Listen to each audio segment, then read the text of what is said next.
오늘 우리에게 주신 하나님의 말씀은 신명기 5장 12절부터 15절까지입니다. 너희는 안식일을 거룩하게 지켜라. 이것은 주 너희 하나님이 너희에게 명한 것이다. 너희는 여섯 동안 모든 일을 힘써하여라. 그러나 일의 날은 주 너희 하나님의 안식일이니 너희는 어떤 일도 해서는 안 된다. 너나 너희 아들이나 딸이나 너희 남종이나 여종뿐만 아니라 너희의 소나 나귀나 그 밖에 모든 집 짐승이나 너희의 집안에 머무르는 식객이라도 일을 해서는 안 된다. 너희의 남종이나 여종도 너와 똑같이 쉬게 하여야 한다. 너희는 기억하여라. 너희가 이집트 땅에서 종살이하고 있을 때에 주 너희 하나님이 강한 손과 편팔로 너희를 거기에서 이끌어내었으므로 주 너희 하나님이 너희에게 안식일을 지키라고 명한다. 아멘. 지난 시간에 제가 무슨 설교했는지 혹시 기억납니까? 안식에 대한 이야기를 했습니다. 안식을 하지 못할 때 겪게 되는 저주가 뭐였습니까? 제가 뭐라 그랬죠? 안식하지 못하면 어떤 일이 벌어진다고 그랬죠?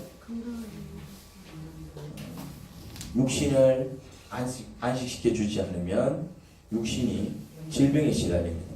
질병에 시달립니다. 정신을 안식시켜 주지 않으면 정신이 갖가지 부정적인 감정에 휘둘려 그 마음과 그 정신이 상하게 됩니다. 부정적인 감정이라면 뭐 스트레스, 뭐 강박, 집착, 불안, 두려움, 걱정, 염려, 좌절, 낙심, 불만 이런 감정들이죠. 영혼을 안식시켜 주지 못하면 어떻게 된다고요? 하나님과의 관계가 멀어져서 하나님의 보호와 돌봄을 받지 못하게 됩니다. 그러면서 이제 삶이 일그러지는 것이죠. 그래서 안식해야 합니다. 안식해야 됩니다. 안식은 뭐 여유가 있으면 안식하고 뭐 그럴 여유와 형편이 안 되면은 뭐 어쩔 수 없이 못하는 거고 그런 게 아니에요. 안식은 반드시 해줘야 하는 것입니다. 그래서 안식하기 위해서 안식하는 시간을 반드시 가져야 한다. 제가 그런 얘기를 해드렸어요. 안식하는 시간을 뭐라고 부른다고요?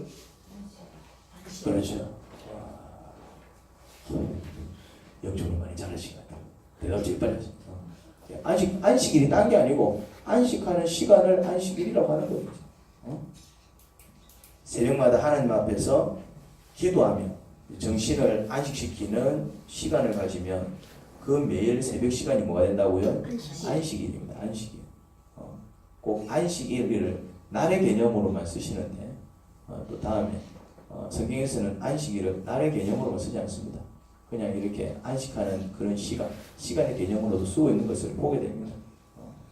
아침마다 공원에 가서 운동하며 육신을 안식시키는 시간을 가지면 그 매일 아침 시간이 뭐가 된다고요? 이게 이제 안식일이 되는 것입니다. 안식하는 시간이죠. 일요일마다 교회 모임에 나와 예배를 통해 영혼을 안식시키는 시간을 가지면 매주 일요일 아침은 뭐가 되는 것입니다. 안식일이 되는 것입니다. 목장 모임에서 교제를 통해서 그렇게 마음을 안식시키고 또한 또 같이 기도하면서 또 그 영혼을 안식시키게 될 때에 그렇게 모여서 시간을 갖는 그 모임이 뭐가 된다고요? 그게 이제 안식일이 된다. 이 지난 시간에는 이제 육신의 안식과 정신의 안식에 대해서 살폈습니다. 내용이 기억납니까? 육신의 안식은 어떻게 해준다 그랬죠? 어떻게 육신을 안식시켜 준다 그랬죠? 적절한 음식을 규칙적으로 섭취해주고 그렇게 육신을 안식시켜 주는 거예요. 수면을 충분히 취해주면서 이렇게 이제 몸의 피로를 풀어주는 것입니다. 그리고 몸에 무리가 가지 않는 범위 안에서 꾸준히 운동을 통해서 이렇게 이제 그 뭉친 근력을 풀어주고 또 평소에 쓰지 않던 근력을 이렇게 움직여주면서 몸에 활력을 불어 넣어주게 됩니다. 자, 정신의 안식은 어떻게 해준다 그랬죠? 물론 이제 세상 사람들도 나름대로 막 스트레스 풀고 뭐 이렇게 그렇게 이제 정신을 안식시키는 방법을 쓴다 그랬습니다. 근데 우리는 이제 그렇게 하진 않고요. 크리스찬 하나님을 믿는 기독교인들이 정신을 안식시켜주는 방식 제가 소개한 게 있었죠. 뭐였습니까? 기도와 찬양과 성경 읽기를 소개했습니다. 이제 정신을 안식시키는 기도는 어떤 기도라 그랬죠? 어떤 기도를 통해서 정신을 안식시킨다 그랬죠? 직면기도입니다. 여러분들이 안식이 필요할 때는 중보기도 하시면 안 됩니다. 무슨 말인지 이해됩니까? 중보기도는 사역입니다. 내가 누군가를 위해서 중보기도를 해야 되잖아요. 뭔가 이렇게 몸이 안 좋다, 뭐 이런 형편, 뭐 어쩌고저쩌고 남을 위해서 기도해 줄 때 중보기도는 그거는 정신을 안식시키는 기도가 아닙니다. 그건 스트레스 억세로 받습니다. 무슨 말인지 이해됩니까? 뭔가 안식이 필요할 때는 절대로 중보기도 하시면 안 됩니다. 안식이 필요할 때는 목사님을 위해서 기도하시면 안 됩니다. 안식이 필요할 때는 나라를 위해서 기도하시면 안 된답니다. 나라를 위해서 기도하는 게 여러분 얼마나 스트레스 받는 줄 아십니까? 나라를 위해서 한번 기도해 보십시오. 열받습니다. 여당이 열받고 야당이 열받고 정치하는 만화시키기도 하고 대통령이 만화시키기도 하고 중국이다 열받는다니까. 그게 사역입니다. 내가 안식하려고 기도하는데 기도하다 열받아 삐네. 그거는 이제 내가 안식이 충분히 되어서 남을 품을 수 있는 그런 여유가 생겼을 때 하는 기도입니다. 중보기도는 그렇다 이 말이죠. 저는 안식이 안 된 상태에서는 절대로 여러분들 위해서 중보기도 안 합니다. 내가 안식이 안 돼 있는 상태에서 내가 막 스트레스 받아 있는 상태에서 여러분들 위해서 중보기도 하잖아요. 그 중보기도가 아니라 여러분 욕하고 있어요. 무슨 말인지 이해됩니까? 몸이 아프다. 그러면 내가 여유가 있을 때는 하나님 불쌍히 여겨 주시고 그 몸을 고쳐 주시옵소서 이래 되는데 내가 딱 뭔가 이렇게 스트레스로 가득 차 있으면 기도하잖아요. 지 몸도 하나를 못 돌보고 그거 꼴대요. 이래 되는 거예요. 기도가 나가는 게 아니라 뭐가 된다고요? 막 이제 막 이런 일이 벌어지는 것입니다. 그래서 중보기도는 내가 이제 안식을 통해서 뭔가 영적으로 충만해졌을 때 하는 게 중보기도지. 다 개념이 다른 거예요. 개념이. 교회를 위한 기도라든지 어쨌든 이제 남을 위한 기도는 사역적인 의미가 있습니다. 직면기도는 그게 아닙니다. 직면기도는 뭐라 그랬죠? 내 마음을 쏟아내는 기도가 직면기도라 그랬습니다. 내 안에 분노가 있으면은 분노를 쏟아내고, 걱정이 있으면은 걱정을 쏟아내고, 뭔가 이렇게 이제 상한 마음이 있으면은 상한 마음을 쏟아내고, 그러니까 쏟아내면서 뭘 얻는 시간이라고요? 위로를 얻는 시간이 되는 거죠. 그게 이제 안식인 것이죠. 위로가 이제 안식이 한 종류잖아요. 그래서 여러분들이 직면기도를 반드시 배우셔야 됩니다. 직면기도는 어디서 가르쳐 주느냐? 하나님을 체험하는 기도학교에 오시면 직면기도를 배울 수 있습니다. 이미 배운 분들은 다시 들으셔야 돼요. 그냥 배웠다가 중요한 게 아니고 그거를 할 줄 알아야 돼요. 할 줄 알아야 돼요. 나 피아노 배웠어. 의미가 없습니다. 칠 줄 모르면 소용이 없다 이 말이죠. 칠 줄 알아야 된다. 피아노를. 그래야 이제 배웠다라고 할 수 있는데. 그래서 여러분들이 제대로 그 기도를 배워서 정말 영혼의 안식이 필요할 때, 마음의 안식이 필요할 때 그냥 그 자리에서 직면기도를 할 수 있어야 됩니다. 자연스럽게. 여러분들이 안식하는 그 기도의 시간을 가지셔야 돼요. 그런데 그냥 무조건 해라고 한다고 해서 할 수 있는 게 아니더라고요. 그런 훈련의 기회가 있습니다. 자, 또 찬양을 통해서 우리가 또 마음의 안식을 얻을 수 있다고 했죠. 찬양에 대한 간증을 제가 지난 시간에 했었습니다. 어떤 내용이었습니까? 제가 찬송가 645장을 2달에 걸쳐서 몇 번 돌았다? 3번 돌았습니다. 하루에 4시간씩 불러야 3번 돌 수 있습니다. 그러면서 제가 완전히 회복된 사건을 말씀드렸습니다. 여러분들도 또 그런 찬양과 기도를 통해서 또 이렇게 마음을 회복시키고 늘 안식을 얻을 수 있기를 간절히 바랍니다. 이제 오늘은 영혼의 안식에 대한 이야기를 할 텐데 그 전에 지난 시간에 성경 읽기에 대한 얘기를 제가 못했더라고요. 그래서 성경 읽기는 어떻게 우리의 마음을 또 안식시키는지 그 부분을 또 간증을 통해서 제가 또 얘기를 하려고 합니다. 저 같은 경우는 성경을 정말 많이 읽었습니다. 저는 성경을 정말 많이 읽었거든요. 저는 그냥 성경을 읽은 게 아니고 많이 읽었습니다. 그냥 성경을 좀 읽었다 이런 정도가 아니고 저는 굉장히 많이 읽었습니다. 저는 저보다 성경을 많이 읽은 사람을 거의 못 봤어요. 저보다 성경을 많이 읽은 사람은 어마어마하신 분입니다. 제가 성경 읽기 양만 따지자면은 적은 양을 보지 않았습니다. 저는 고등학교를 졸업할 때 성경을 10번을 보고 고등학교를 졸업했습니다. 제가 고등학교 1학년 여름부터 처음으로 제가 성경을 열어서 보게 되었는데 처음부터 끝까지 본 거 아니에요. 그냥 막 중간중간 본 거 말고 그냥 딱 성경을 딱 열어가지고 창세기부터 요한계시록까지 그냥 쫙 그냥 독사하듯이 그렇게 제가 이제 일독을 처음으로 한 게 고등학교 1학년 때였습니다. 그때 이제 6개월에 걸쳐가지고 제가 이제 한 번을 다 읽었던 것 같아요. 그러고 제가 이제 2학년 올라가서 고등학교 2학년 때 제가 성경을 6번 읽었습니다. 1년 동안 6번 읽으려면은 2달에 한 번씩 읽어야 돼요. 2달에 성경을 한 번씩 읽으려면 하루에 몇 시간씩 봐야 되는 줄 아십니까? 평균 8시간 정도 봐야 돼요. 평균 8시간 정도. 왜냐하면 매일 보는 게 아니니까요. 또 일요일이라든지 뭐 이렇게 빠지는 날이 있잖아요. 그러니까 이제 매일 보게 되면은 뭐 한 5시간, 6시간 보면 볼 수 있겠지만 또 중간중간 이제 하여튼 평균 7시간에서 8시간 정도 그래 봐야 두 달이면은 1독을 하게 됩니다. 제가 이제 고등학교 2학년 때 6번을 갔습니다. 그리고 고3 올라가서 3번 정도 갔습니다. 졸업할 때 4번 갔다고요? 10번. 이런 질문을 할 수 있습니다. 고등학교 때 공부는 어찌 했습니까? 근데 제가 무섭게 성경을 읽어댔습니다. 그리고 이제 고등학교를 졸업하고 이제 대학교 가서는 그래도 대학은 갔습니다. 대학교 가서 는 이제 더 무섭게 성경을 읽은 것이죠. 더 무섭게. 제가 어느 경지까지 갔었냐면은 하루에 성경을 1도가는 경지까지 갔습니다. 하루에 성경을 1도간 가능할까요? 아무나 할 수 있는 건 아니고요. 1도간 가능합니다. 그거는 성경을 읽는다기보다는 천천히 성경을 넘겨요. 그냥. 넘기면 성경에는 뭐가 적혀 있냐면은 이렇게 파란 색깔로 소제목이 적혀 있습니다. 그럼 그 소제목을 훑으면서 뭐 하느냐면은 이 본문 내용은 이런 내용이지, 이 본문은 이런 내용이지, 그냥 본문 내용을 떠올리는 거예요. 그래, 보면서. 근데 그거는 성경을 어느 정도 알 때만 가능합니다. 여러분들하고는 못합니다. 그거는. 집중이 안 됩니다. 근데 이제 어느 정도 경지에 이르면은 이렇게 그냥 딱 여러분들도 많이 본 책 같은 경우는 딱 넘기면 이거 무슨 내용, 딱 넘기면 무슨 내용, 딱 넘기면 이래 되잖아요. 성경도 이제 많이 보게 되면 그런 현상이 나타나요. 그럼 굳이 쫙 안 보더라도 그냥 딱 제목만 달면은 뭐 가인과 아벨 이러면 가인이 열받아 동생 쳐주기 사건 이러면서 쫙 그 스토리가 이제 쫙 떠오르는 게 그냥 쫙 떠오르는 거예요. 순간. 그러면서 딱딱딱딱 넘기는. 그러면은 이게 이제 집중해서 아무것도 하지 않고 집중해서 보게 되면은 한 5시간 정도 보면은 일도를 하게 됩니다. 그것도 쉬운 게 아닙니다. 가만히 앉아서 5시간을 이렇게 책장을 넘긴다는 게 5시간을 넘긴다는 게 쉬운 게 아닙니다. 제가 이제 그 경지까지 갔었더랬죠. 그래 보면은 성경 전체가 쫙 잡혀요. 그냥 잡혀요. 그냥 쫙 흘러가는 게 어떻게 흘러가는 장세기가 어떻게 흘러가는 이게 다 잡혀요. 그게. 엄청나게 읽었죠. 엄청나게. 또 그렇게 이제 속독이라 그러죠. 그런 속독의 방식으로도 그러면 하루에 1독씩 하는 거예요. 하루에 성경은. 그래서 제가 성경을 저는 수십 번 읽은 사람이 아닙니다. 저는 수백 번 읽은 사람이에요. 성경을 어떻게 수백 번 읽었지?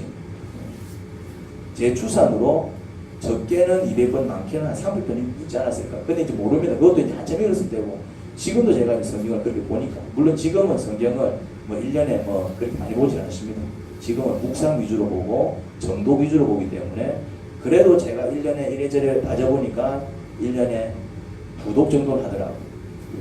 제가 성경을 안 보는데도 2독 정도 하더라고요. 왜냐하면 큐티 하지요. 그 다음에 그거 말고도 제가 개인적으로 보는 성경이 있거든요. 그래서 제가 이제 1년에 이제 기본적으로 이제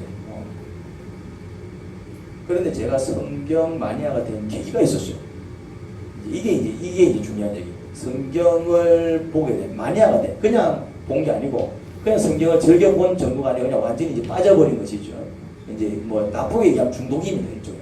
성경 중독이라는 말은 없지만은 나쁘게 얘기하자면 이제 성경 중독에 해당되는 것이고, 뭐 좋게 얘기하자면 이제 성경 마니아가 된 것이죠. 완전히 푹 빠져서 이제 살게 된 것이었는데, 계기가 있었습니다. 제가 고등학교 때 우울증이 왔어요. 저는 지금도 우울증이 있는데, 경증이 아니고 중증이에요.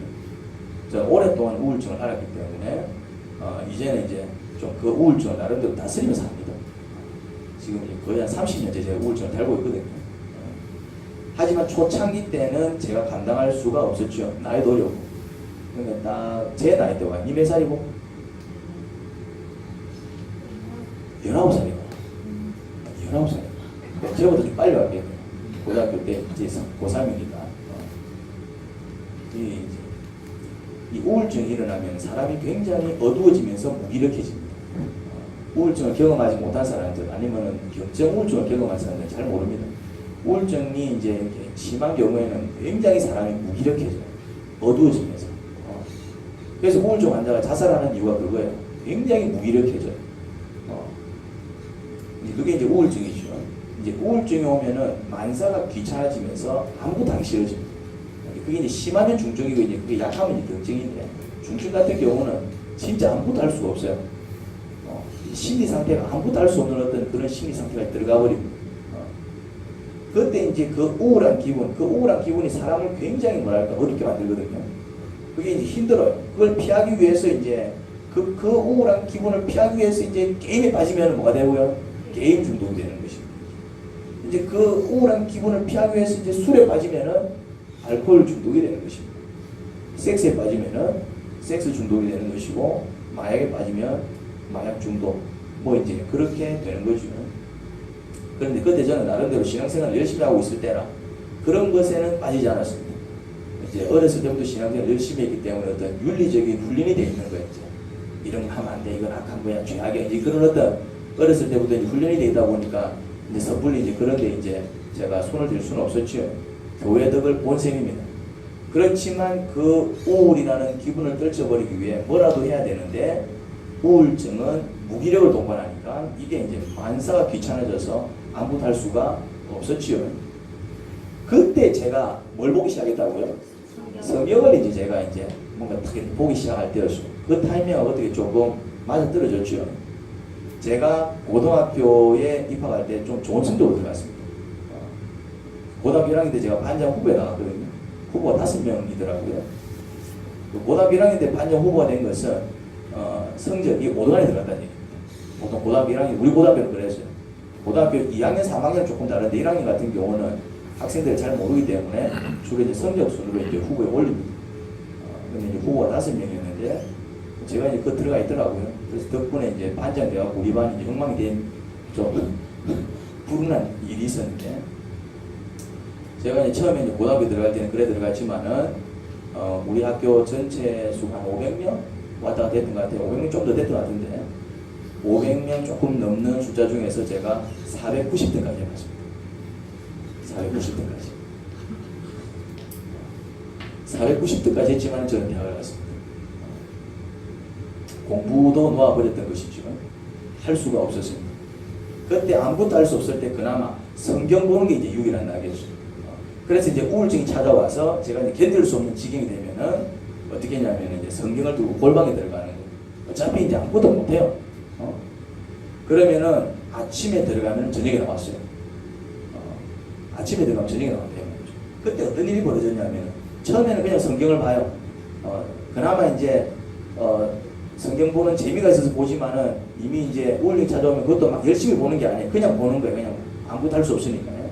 아무 생각 없이 봐요. 그런데 한참을 보다 보면은 어떤 일이 벌어지느냐면 한 1시간, 2시간 정도 지나면 어떤 일이 벌어지냐면은 눈앞에 영화가 쫙 펴져요. 이걸 간증입니다. 눈앞에 영화가 쫙 펴져지더라고요. 성경이 전부 어떤 내용이죠? 성경은 죄인이 구원받는 내용입니다. 눈먼 자가 앞을 보고 나병한 자가 깨끗해지고 뒤에는 이집트 대군 앞에는 홍해 그런데 막 거기서 막 극적으로 탈출하고 이런 내용을 가르쳐 있습니다. 성경은 전부 그런 내용입니다. 다니엘이라는 사람은 사자굴에 떨어졌는데 거기서 막 살아나와요. 그리고 이 귀신 들려서 완전 짐승보다 못한 삶을 살던 자가 예수님을 만나서 완전히 새로워지는 그런 이야기들을 가르쳐 있습니다. 보면 그런 내용이 이제 영화처럼 눈앞에 쫙 이제 펼쳐지는 거예요. 펼쳐지면은 그 감동적인 장면에 우울에 찌들린 제 심령이 쫙 살아나는 거예요. 희한해. 술을 쫙 마시면은 알코올이 온몸에 들어가면서 어떤 일이 벌어집니까?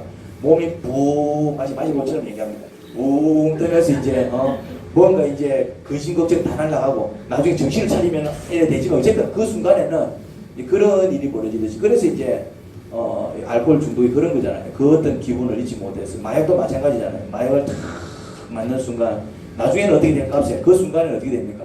모든 근심 걱정 다 날라가고 몸이 붕 뜨면서 이제 그런데 이제 그런 일이죠. 그 성경의 말씀이 쫙 그 영화처럼 펼쳐지면서 이제 그 죄인들이 예수님 때문에 구원받고 사자굴 던져졌던 사람이 또 하나님의 은혜가 살아나오고 막 그 홍에서 탈출하고 이런 걱정의 장면들이 쭉 펼쳐지면서 어떤 일이 벌어진다고요?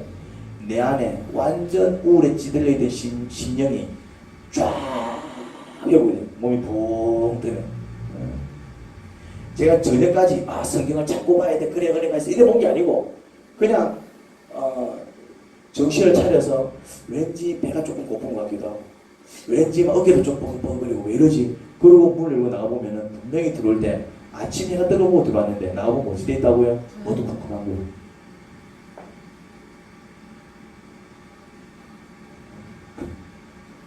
저는 지금도 우울증 환자입니다.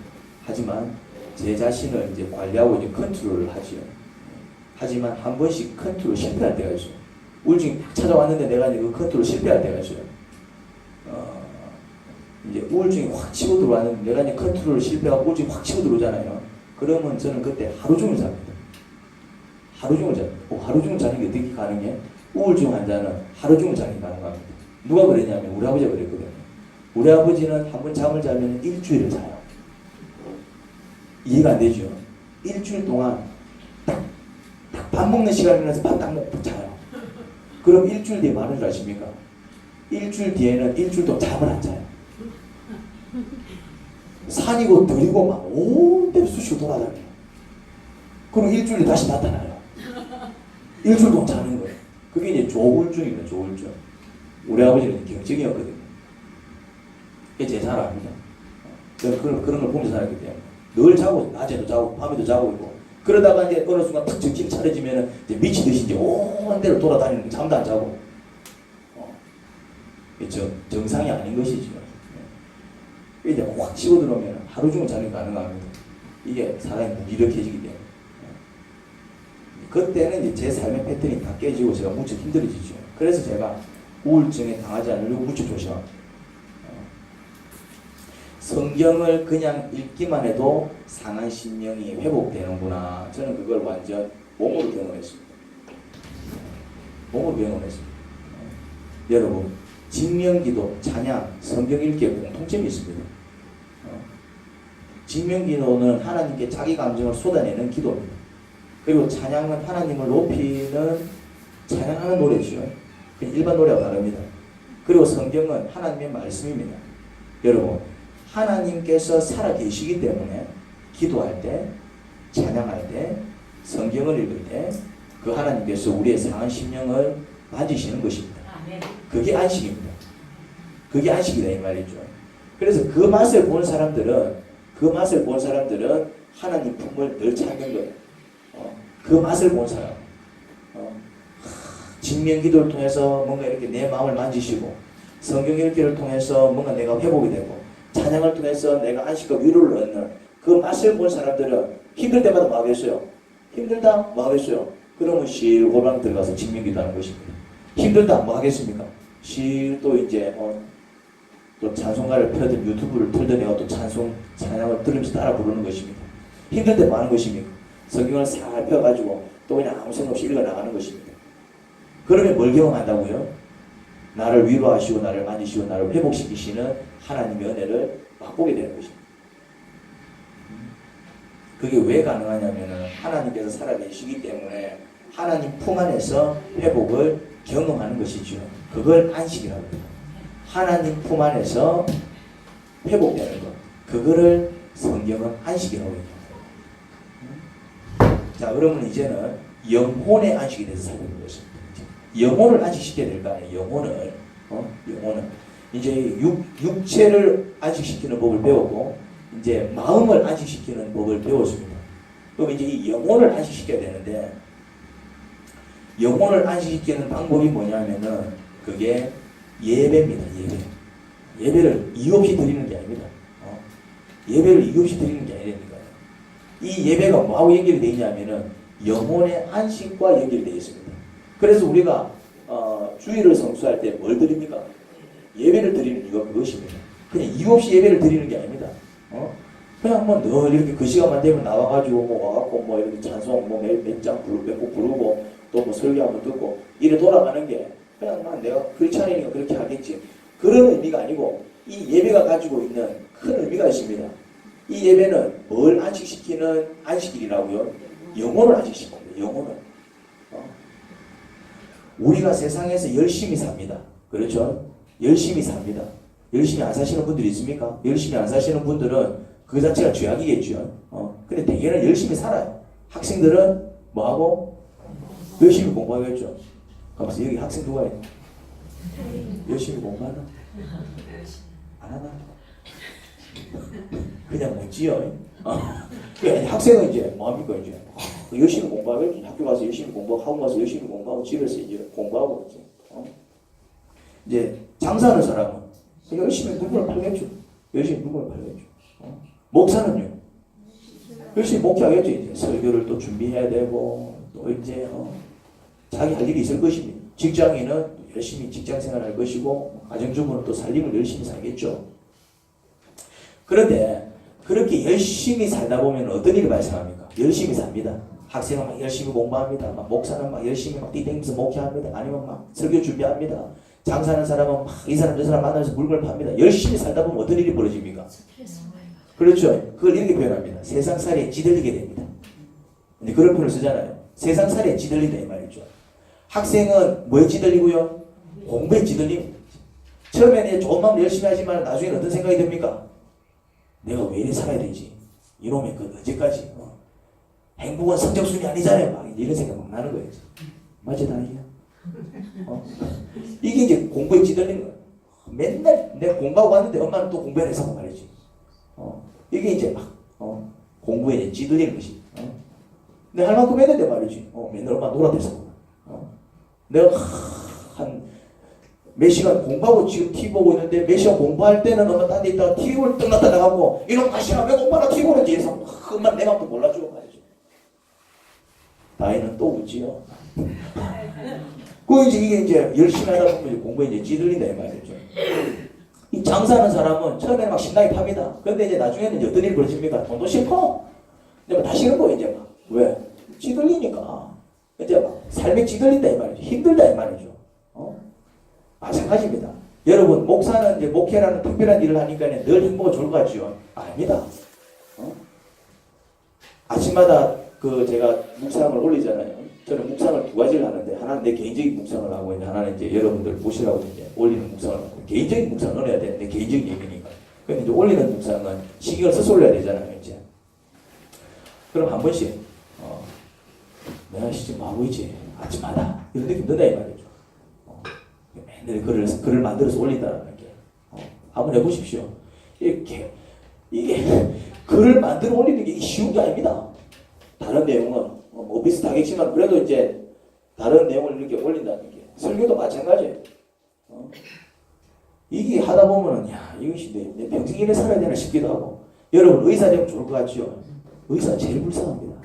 왜 불쌍한 줄 아십니까?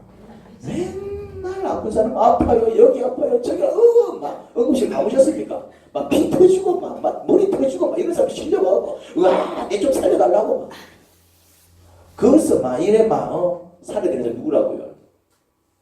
의사가 좋은 게 아닙니다. 누가 좋습니까? 의사 마누라가 좋습니다. 의사가 복 받은 사람이 아니고 의사랑 결혼할 때니 그 사람이 복 받은 내가 볼 때는 의사 마누라가 완전 복 받았더라고. 아니면 의사 남편이 되든가. 다이야 의사 되지 말고 의사 마누라 되라. 나는 의사 마누라를 강추합니다. 의사 되는 건 별로 강추하지 않습니다. 돈은 많이 벌지. 지금 돈만 벌어요. 의사는 돈 쓸 시간도 없어요. 돈 주죠. 밥 먹고 있는데 큰일 났습니다. 응급환자 왔습니다. 아 그래 가더라고 의사는. 이게 녹록지 않습니다. 그렇게 이제 세상살에 찌들리게 되면 어떤 일이 벌어질까요? 공부에 찌들리고 일에 찌들리고 목회에 찌들리고 막 열심히 살면 찌들립니다. 깜짝이야. 찌들리면은 어떤 일이 벌어질까요? 영적으로 이런 현상이 나타납니다. 하나님을 잊어버립니다. 하나님께서 우리와 함께 하신다는 사실을 잊어버립니다. 하나님께서 우리의 아버지시라는 사실을 잊어버립니다. 우리가 하나님의 자녀로 거듭난 사실을 잊어버립니다. 마치 하나님은 저 멀리서 그냥 우리를 멀뚱멀뚱 쳐다만 보시는 옆집 아저씨처럼 느껴집니다. 그런 녀석이 나타난다니까요. 도대체 하나님은 뭐하노? 이런 느낌이 오는 거예요, 이제. 뭐 하나님 살아계시는데 왜 맨날 이런 일을 보내주냐? 왜 맨날 이렇게 살아야 되노? 뭐 이제 이런 것은 이제 막 뭐가 생긴다고요? 하나님을 잊어버립니다. 내가 하나님의 자녀라는 사실을 잊어버리게 됩니다. 하나님이 내 아버지라는 사실을 잊어버리게 됩니다.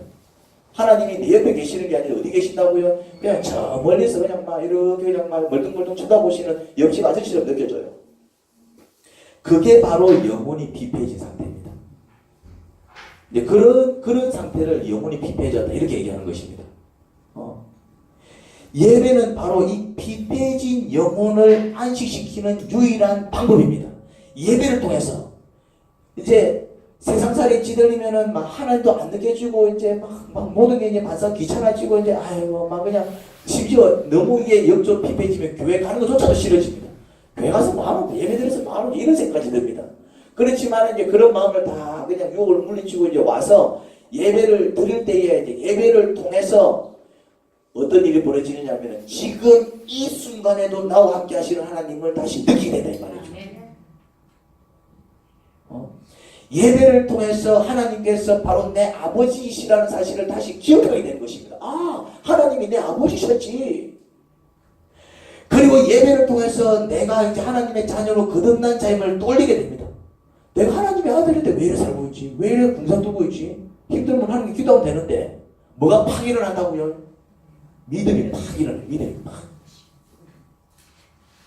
하나님은 저 멀리서 그냥 멀뚱멀뚱 나를 쳐다만 보시는 옆집 아저씨처럼 느껴졌는데 영혼이 피폐해져 있을 때는 근데 예배를 통해서 같이 찬양을 드리고 설교를 듣고 이제 다시 이제 예배를 드리면서 이제 마음의 심령의 회복이 일어나면서 뭐가 팍 살아난다고요?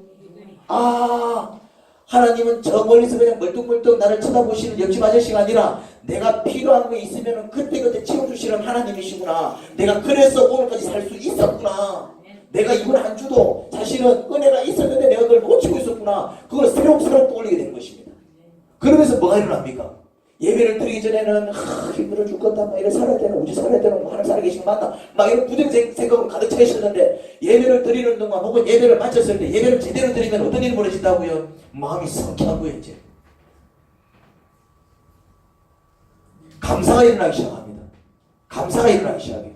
내가 이렇게 살아가는 것도 감사하고 내가 이렇게 사지 멀쩡하게 살아가는 것도 감사하고 이런 일이 있었는데 이게 이렇게 해결될 문제가 아닌데 이게 해결된 것도 하나님께서 나를 보살펴 주신 거였구나. 이제 그런 거를 깨닫기 시작하는 것입니다. 뭐가 살아났다고요? 영혼이 살아나요. 영혼이 다시 하나님과의 관계가 이제 회복되는 것이지요. 그런 예배를 통해서 우리는 피폐해진 영혼을 다시 회복시키게 됩니다. 하나님과의 관계가 다시 회복된다 이 말입니다. 그리고 그건 이제 예배를 드리는 동안에 얻는 유익이고 예배 또 다른 유익이 있습니다. 이 예배 또 다른 유익은 하나님의 보호와 돌봄을 받게 됩니다.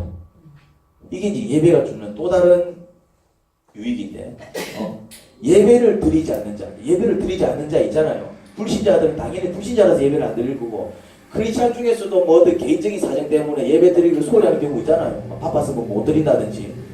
예배를 드리지 않게 될 때에 하나님께서는 그 예배를 드리지 않을 때에 이렇게 생각하십니다. 쟤는 나 없이도 살 수 있다라고 생각하는 사람이구나. 나는 하나님 없이도 살 수 있어. 그렇게 생각하는 자로 간주합니다. 누구를? 예배하지 않는 자들.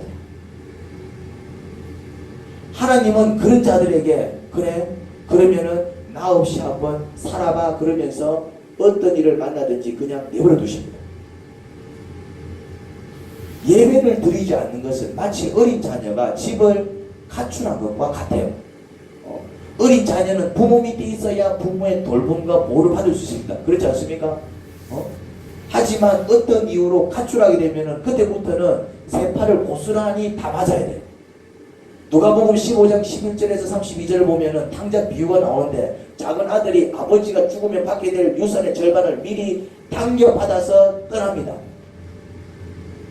그때 작은 아들이 아버지로부터 유산을 미리 당겨서 떠나는 이유가 뭡니까? 그거지요. 나는 아버지 없이도 잘 살 수 있어요라는 확신됨을 떠나는 거예요. 만약에 나는 아버지 없으면 못 사는데, 나는 이 집 떠나면 못 사는데, 그런 사람이면은 돈을 니 이제 나가라. 나는 못 나갑니다. 나는 이 집 떠나면 죽어요. 그런 사람은 천금만금을 지켜줘도 못 떠납니다. 그런데 아버지 재산을 젊은 미리 땡겨가지고 어차피 나한테 줄 거 미리 주세요. 그래갖고 떠난다는 얘기는 무슨 말입니까? 나는 아버지 없이도 잘 살 수 있습니다. 그 얘기거든. 그때 아버지는 어떤 태도를 취합니까? 그래 한번 나가봐라. 그러고는 발을 동동 굴리면서 기다립니다. 무슨 말입니까? 발을 동동동동 굴렸다는 얘기는 그 아들 뭐 했다는 얘기입니까? 걱정했다는 얘기입니다. 왜 걱정했을까요? 제가 쫄딱 망할 낀데 그게 정말 망했어요. 그런데 발을 동동 굴리면서 제가 쫄딱 망할 낀데 걱정은 되지만은 아들이 망하는 동안에 아버지가 도움을 줄 수 있었다 없었다? 왜 못 도와줬습니까? 떠나기 때문에 그게 가출의 의미입니다. 그게 예배를 소홀히 할 때 그런 일이 벌어지는 것입니다. 탕자가 아버지를 떠나 있는 동안에는 아버지의 돌봄과 도움을 전혀 받지 못했습니다. 아버지가 그 아들을 돕기 싫어서 안 도왔습니까? 아닙니다. 동구에서 마을 입구에서 내 아들 오늘은 올래나 발을 동동 굴리면서 기다렸다는 얘기는 아들을 사랑하고 걱정했다는 얘기입니다. 아들이 옆에 있으면 당장이라도 도와줄 기세였어요. 그런데 왜 못 도와줬습니까? 나는 아버지 없이도 살 수 있어요. 떠나버렸기 때문에 못 도와줬던 것입니다. 아니나 다를까 생거지가 돼서 돌아왔을 때는 어떤 일이 벌어졌습니까? 나는 아들이라고 부를 자격이 없습니다. 그냥 종으로라도 써주십시오. 그냥 하루 세끼 밥만이라도 제대로 먹을 수 있도록 종으로 써주십시오 할 때 아버지가 뭐라 하겠습니까? 무슨 소리냐? 내 죽었던 아들이 살아서 돌아왔다. 그러면서 다시 반지 끼워주고 아들 신발도 씻겨주고 옷 입혀주고 그랬다 이 말이죠. 아버지 품으로 돌아오는 sek은 어떤 일이 벌어졌다고요? 아버지가 도울 수 있는 모든 도움들을 전폭 지지해 주는 것을 볼 수 있습니다. 예배가 그런 것입니다. 예배가 그런 것이다 이 말이죠. 예배를 한 번씩 빼먹는 것은 한 번씩 집에 안 들어가고 집 밖에서 잔을 붓고 같은 것입니다. 예배를 자주 빼먹거나 장기간 빼먹게 되면 마치 가출해서 길거리에서 배회하는 것과 같습니다. 여러분 집 밖에서 자면 고생합니다. 집 나가면 고생합니다. 가출해서 장기간 길거리에서 배회하면 세상의 찬바람을 고스란히 다 맞아야 되는 것입니다. 그러므로 예배를 빼먹으면 안 됩니다. 여러분들이 하루 일과를 마치면 어디로 갑니까? 집으로 가죠. 왜 집에 갑니까? 그런 것과 같은 거예요. 세상에서 이제 일정 시간 일하느라 고생했으면은 6일 동안 열심히 일했으면은 어디로 돌아가야 됩니까? 하나님 아버지 품 안으로 돌아가서 안식해야 하는 것입니다. 안식을 놓치면 어떻게 된다고 했지요? 불행과 고생을 당하게 됩니다. 여러분 우리가 살아가는 세상은 호락호락하지 않습니다. 우리가 살아가는 세상은 험난해요. 세상은 가시밭입니다. 가시밭. 여러분 가시밭을 걸어본 적 있습니까? 가시밭을 걸으면 아무리 조심해도 찔립니다. 그게 가시밭입니다. 그냥 이래 조심해서 가는데 이쪽 보고 이래 조심했는데 어디 찔립니까? 이쪽에서 찔리니까 가시밭이다 이 말이죠. 우리가 살아가는 인생길은 가시밭입니다. 이 세상은 가시밭입니다.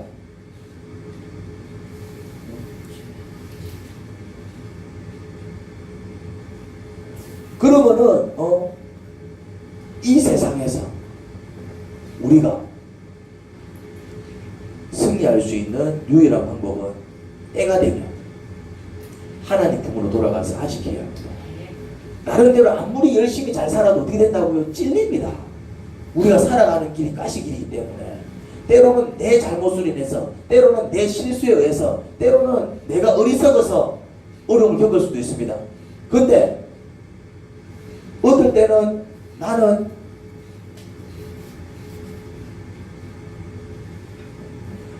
잘 살아서, 나는 특별하게 잘못한 것도 없고 나름대로 최선을 다해서 정말 잘 살았어요. 그런데 다른 사람의 실수와 다른 사람의 죄악과 다른 사람의 모함과 다른 사람의 그런 잘못된 것으로 인해서 내가 피해를 보는 경우가 있다 없다? 있다. 내가 못 살았어, 내가 잘못 살았어, 나의 잘못으로 인해서 겪는 고난도 있지만 나는 나름대로 잘 살았지만 내 주변에서 잘못 살아가지고 그 여파로 내가 잘못할 수 있다 없다? 그게 인생살이다 이 말이죠. 우리가 그런 세상을 살아가고 있는 거예요. 모든 사람들이 그렇게 겪는다니까요. 특정한 사람들만 그런 일을 겪는 게 아니고 살면서 억울한 일 한 번이라도 안 겪어본 사람 있습니까?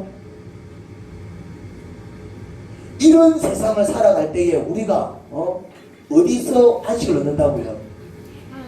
하나님 품으로 돌아가서 이제 안식을 얻는 것입니다. 그래서 예배를 드리는 것입니다. 예배 한 번을 가볍게 여기지 마시기 바랍니다. 예배는 일정 기간 세상에서 사느라 지친 우리의 영혼을 하나님 품으로 돌아가서 안식시키는 것입니다.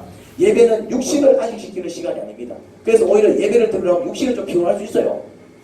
예배는 정신을 안식시키는 시간이 아닙니다. 물론 찬양도 부르고 기도를 하기 때문에 또 그 가운데서 정신이 안식되는 수는 있어요. 하지만 궁극적인 예배의 목표는 뭘 안식시키는 게 목표라고요? 영혼을 안식시키는 게 목적입니다. 세상에 살면서 그 세상살에 찌들려서 하나님과 멀어진 그 관계를 다시 회복시키는 시간이 무슨 시간이라고요? 예배인 것입니다. 영혼을 안식시키지 않으면 지금 함께 하고 계시는 그 하나님을 잊어버리게 됩니다. 하나님을 잊어버리는 순간 지옥 같은 삶을 산다 이 말이죠. 하나님을 잊어버리는 순간 마치 불신자가 하나님의 도움과 돌봄을 전혀 받지 못하며 사는 것처럼 우리의 삶이 힘들어집니다. 불신자는 그들 스스로 하나님을 거절하고 믿지 않아서 그렇다 치더라도 그리스도인은 하나님을 믿는다고 고백하는데도 불구하고 마치 불신자와 다를 바 없는 피폐하고 공허한 삶을 살게 되는 이유가 뭐라고요? 그렇지 아니라도 뭘 소리하게 될 때? 예배를 소리하게 될 때, 예배를 통한 영혼 안식을 제대로 하지 못하게 되면은 불신자와 다를 바 없는 그런 피폐한 삶을 살게 되는 것입니다. 예배는요, 결국 예배는 누구 위해서 드리는 것입니까? 여러분 자신을 위해서 드리는 것입니다. 목사를 위해서 드리는 것도 아니고, 물론 여러분들이 예배 열심히 드리면은 예배를 인도하는 사람으로서 기분이 좋을 수도 있겠죠. 근데 그게 궁극적인 목표가 아니라 예배를 드리게 되면 예배를 드리는 그 사람이 안식을 통해서 회복을 얻게 되는 것입니다. 우리 아버지가 처음 사고를 당한 1년 동안, 처음에 사고를 당한 12년 전에, 벌써 2006년도니까 지금 2019년 14년 전에 14년 전. 그런데 저하고 제 동생이 병원에서 살았습니다. 병원에서. 왜냐하면 그때 우리 아버지 정세가 어떤 정세였냐면은 엄지발가락 있잖아요. 엄지발가락. 오른쪽이나 왼쪽이었나? 엄지발가락만 움직였어요. 나 되게 신기하다. 아무도 못 움직이는 거예요. 엄지발가락 움직이는, 자기가 움직이는 게 아니고 그냥 막 떨리면서 그냥 자기가 움직이는 게 아니고 그냥 덜덜덜 떨리는 거예요. 그나마 그렇게 움직이는 게 엄지발가락 하나뿐이었고 나머지는 그냥 이런 표현이 좀 그렇죠. 그냥 고깃덩어리 그냥 살아있는 고깃덩어리예요. 툭 눈업 뻥긋뻥긋 고개도 못 돌려. 고개도. 와, 내가 그걸 그러니까 이제 이 1년 동안 치료를 받는데 이게 본인 스스로 할 수 있는 게 아무것도 없으니까 이제 보호자가 이제 붙어서 모든 것을 다 해줘야 돼요. 그러니까 이제 저랑 이제 제 동생이 이제 붙어가지고 이제 왜냐하면 예를 들어서 똥을 누고 싶다. 그럼 어떻게 된다고요? 혼자서는 똥을 못 놓아요. 그럼 어찌 됩니까? 둘이서 들고 가야 돼요. 처음에는 혼자서 했는데 혼자서 하니까 이제 허리가 나가는 거예요. 처음에는 미하로 이랬는데 감당이 안 되는 거예요. 하고 나면 허리가 나가고 이게 우리 아버지 최고 지금은 홀쭉해졌지만은 그때 최고 덩치가 풍채가 크셨거든요. 우리 김건영 형제님보다 조금 더 크셨어요. 풍채가 이렇게 덩치도 있고 이제. 그러니까 이게 그나마 조금 힘이 있는 사람을 앉는 거는 괜찮아요. 왜 그렇습니까? 그 사람이 안기니까요. 근데 이래 돼 있는 사람은 안 됩니다. 그냥 이래 돼 있는 사람은 이게 완전 돌덩이보다 더 무거워요. 힘이 좀 있으면 그 사람이 다 앵겨붙기 때문에 그나마 좀 이렇게 들 수 있는데 이거 완전 이래 돼 있는 사람은 들 수가 없는 거예요. 그래서 혼자 하다가 골병든. 그래서 이제 둘이서 이제 같이 이제 들고 똥을 누울 것 같으면 둘이서 들고 이제 화장실 가가지고 벽에도 앉혀놓으면은 똥을 누울 수 있다 없다? 못 누는 거예요. 왜냐하면은 장기들도 제대로 이게 운동을 못하기 때문에 뭐냐면 이제 막 배를 막 짜이래. 지 스스로 이제 장기를 못 움직이니까요. 그러니까 이게 이제 꼼짝을 못하는 거예요. 제가 그 1년 동안에는 병원 밖을 나가본 적이 있기 때문에 준비 선수를 못했어요. 밖을 못 나가는 거예요. 나가기 싫어서 안 나가요. 난 나가고 싶죠. 뛰쳐나가고 싶죠. 이러지. 근데 그럴 수 없으니까 1년 동안 이제 예배를 못 드렸어요. 물론 제가 그때는 이제 신학생이었기 때문에 전도사 자격으로 그냥 주일날 그냥 몇 사람 제 동생하고 이제 모여가지고 이제 속닥하게 예배는 드렸지요. 예배를 안 드렸다는 얘기는 아닙니다. 근데 그게 정말 하나님 품 안에서 안식시키는 그런 예배가 아니었다 이 말이죠. 그냥 예배를 안 드릴 수는 없고 안 드릴 수는 없고 그래서 그냥 드린 형식적 예배에 가까웠지요. 한 1년쯤 그 생활을 하니까요. 그러니까 이제 스트레스를 받고 이제 세상살이 찌들리고 이제 병원 생활이 얼마나 세상살이 찌들립니까 이제 세상살이는 찌들리고 그런데 이제 그 찌들린 내 영혼을 제대로 이제 안식시키는 기회를 갖지 못하고 한 1년쯤 지나니까 이제 사람이 이제 이 상태가 이래 되더라고. 근데 제가 많이 했던 생각 중에 하나입니다. 우리 아버지를 휠체어에 태워 옥상에 올라가서 밀어버리고 싶었어요. 그렇게 하지는 않았지만은 왜냐? 그러면은 이 고생이 끝날 것 같아요. 아니면은 우리 아버지를 밀어버릴 수 없다면은 그때 이제 병원에 5층에 있었는데 5층 난간에 실 보고 있으면은 이제 뛰어내리면은 여기서 이제 내 모든 인생이 막을 내릴 수 있겠구나. 사람이 이제 그 시기 되는 거죠. 그리고 이제 그쯤 되니까 이제 하나님은 안 계시는 것 같아. 내가 어디 신학생이어야 되니까. 암만 신학생이고 암만 전도사고 암만 목사여도 한 1년쯤 예배를 못 드리니까 어떤 증세 나타난다고요? 하나님은 안 계신 것 같다. 하나님 계시는데 왜 날 이 지경으로 만들어? 홍해도 가르고 뭐 놀라운 일 많이 하셨다면서. 근데 왜 나는 이렇게 미칠 노릇이야? 내 하나 못 구하는 하나님이 무슨 하나님이야? 뭘 이스라엘 백성을 구원하고 뭐 천지를 만들고 나 무상관에서 천지를 만들었더만 내 하나 구원하지 못하는 하나님 나한테 무상관이냐 이 말이지. 천지를 만들었는지는 모르겠지만 그 지경까지 갔네. 그 지경.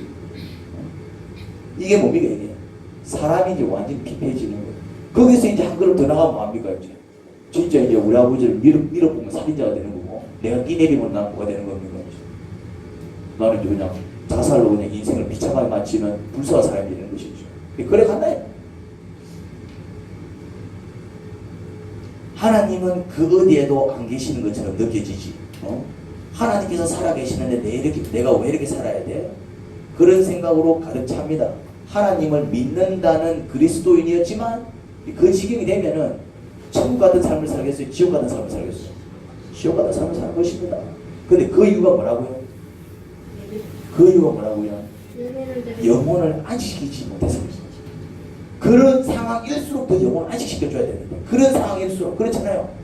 그런 상황일수록 더 예배를 통해서 믿음을 일으키고 더 하나님을 바라봐서 이제 주님의 역사를 기대하는 그래서 내가 할렐루야 외칠 수 있어야 되는데 영혼을 안식시키지 못해가지고 그 어떤 지경까지 갔다고요? 하나님의 보호와 돌봄을 받을 수 없는 은혜를 입지 못하는 피폐해진 상태까지 가버린 것입니다. 여러분 하나님의 도움과 보호 속에서 살아가기를 원하십니까? 그러면 예배 드리기를 소홀히 하면 안 됩니다. 하나님과의 관계가 멀어져 함께 하시는 하나님을 느끼지 못해서 지옥 같은 삶을 살게 되는 일을 겪지 않기를 바라십니까? 그러면은 예배 드리기를 최선을 다해서 하셔야 됩니다. 목숨같이 그러셔야 됩니다. 예배 자체가 중요한 게 아니라 예배를 통해서 얻게 되는 그 안식과 그 위로가 너무나도 중요하기 때문에 그 예배 또한 중요한 것입니다. 여러분들이 그렇게 여러분의 육신을 안식시킬 수 있고 여러분의 정신을 안식시킬 수도 있고 나아가서 여러분의 영혼을 안식시킬 수 있으면 세상 아무리 험난해도 승리할 수 있습니다. 세상은 험난해. 그건 안 바뀌어요. 그냥 내가 안식을 통해서 회복되고 내가 힘을 얻어서 그냥 힘차게 나갈 수 있으면 세상이 아무리 험난해도 우리는 승리할 수 있는 것입니다. 그런데 내가 회복되지 못하고 그냥 찌들려가지고 쓰러져 있으면 그 험난한 세상에 그냥 침몰당하는 것입니다. 그렇게 되어서는 안 됩니다. 그렇게 되어서는 안 됩니다. 힘들수록 가정적인 문제 때문에 이런저런 이유 때문에 힘들수록 더 뭐 하셔야 된다고요? 나는 더 나 자신을 안식시켜가지고 내가 더 건강해져야 돼. 그래야 그 가정을 끌고 갈 거 아니에요. 내가 건강해져야 내가 힘이 있어야 내가 나한테 달려있는 사람들은 내가 끌고 갈 거 아니에요. 만약에 기둥의 역할하고 있는 사람이 무너지면 다 무너지는 거예요.